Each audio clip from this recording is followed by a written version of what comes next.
Welcome back to the studio, guys. I'm going to be working on a Epic the Musical painting today, which, if you follow me at all, you know I am a huge fan of.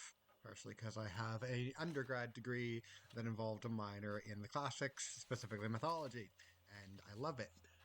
And I'm very much looking forward to the sequel that he's currently working on for the Iliad. Fun thing about this one, those two stencils at the bottom that are Penelope and Odysseus. Originally, I had drawn those for the Stormlight Archives, and I have yet to use them because that is another one of my favorite things, but not one I get asked to do quite as much. If you want to see what those are used for, please ask, and I will try to make time to do it. This was actually a painting that had a lot of collaboration with the person who won it originally, because I had done a few epic things before, because, like I said, I was a fan to start with. But someone specifically asked for something based on No Longer You, and what they asked for was something involving a ballroom, and I would not have thought of that originally. I didn't know if it was a thing within the community that I wasn't aware of. Apparently, with this, it was just that customer had a thing with their significant other that it meant a lot, and they wanted some kind of combination with that, and it took me a while to actually come up with the idea, which is fairly rare for me. I'm pretty good at just like on the spot, yep, I can do that, or that'll work well. When there was that specification in, I had to think about how that would work really well. And eventually, the dancing shades in the background, because it's in the underworld, just worked really well. Alright, so back to answering some of the questions that I get about. I might as well take this time to talk about stencils. I do use quite a few stencils now, but I've been doing this for about 15 years, and for about the first 7 to 8 years, I didn't use stencils. I kind of stupidly and youngly viewed them as like cheating, the same way I used to view like using a brush as cheating. But then I kind of got older and realized it's art, it's not cheating, it's a technique, it's a style. That said, anyone who's starting to do it now, I also recommend waiting quite a while before you use stencils for a few very important reasons. One, you want the rest of your painting to look good if the stencil isn't there.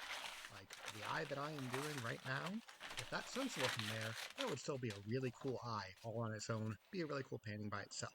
Same with the pillars, same with anything else that I put in this.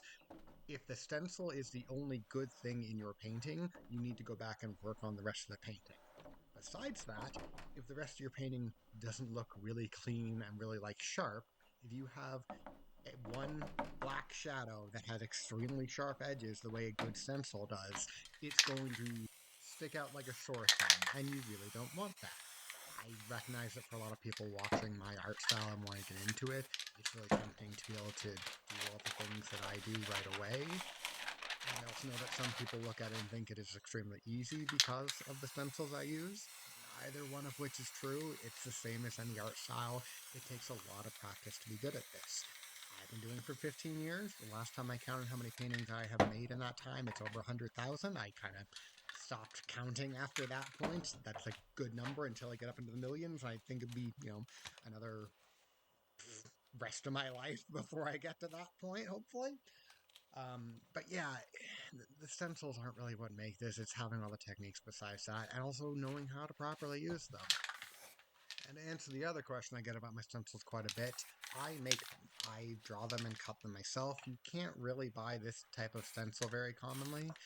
It's what's known as a negative space stencil. Most of the stencils you find in an art supply store or for graffiti, stuff like that, are positive space stencils. That is, they have the thing you want cut out of a larger sheet, you paint over the sheet, and the image comes out. With my art style, I can't really use that unless I have time for the painting to dry first, because if I lay that over a wet painting, it's going to pull up paint the same way the paper does when I'm doing my landscape, my land, that kind of stuff. But with a negative space stencil, I can put that down first and then do everything else around it and pull it up the same way I do it with planets. It's kind of a interpretation of that technique. Well, getting close to the end of this painting now, and a thing that I wasn't able to record for this is that there's actually a glow-in-the-dark laser that I'm going to put on this afterwards. I do have a photo at the end. It's not a photo of this particular No Longer You, but it is a glow-in-the-dark No Longer You that I'm really proud of, and I wanted you guys to be able to see. Hope you enjoyed. If you did, drop a like, subscribe, notification, do all the YouTube things, and share this around. And I'll hopefully be doing more of these soon. And remember, if you want to get one made or want to see yours made, the link will be in the description or my bio where you can get orders from. Just get a hold of me and I can make whatever somebody asks for.